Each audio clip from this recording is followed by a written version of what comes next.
Are you afraid of clowns, or maybe you're afraid of heights? Maybe you have the fear of sharks, but what about the fear of God? To answer this question, we first need to know what the fear of God is. God's word in Proverbs 8:13 says, "To fear the Lord is to hate evil," end quote. One of God's character traits is his hatred of evil. And so to fear the Lord means you reflect his hatred of evil, and he hates evil because it separates us from him.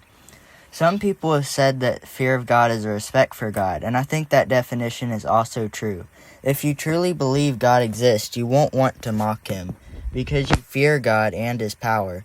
But somebody who doesn't fear God and his power will mock him without second thought, because why be afraid of something that you don't believe exists?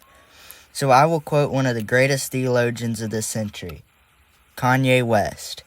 Kanye West states, "I fear God and I don't fear anything else," end quote.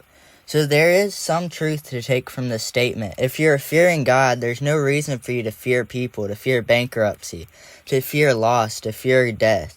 Because God is over all those things and he controls all those things. So we can see fear as a good thing. Whether you're afraid of driving too fast on the highway, that can keep you safe.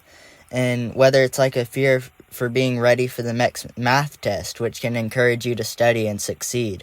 Those fears aren't bad fears, just like the fear of God isn't a bad fear. But too much of a fear of the next math test can ruin your sleep and mental health. Too much of a fear of God can keep you from developing as a Christian.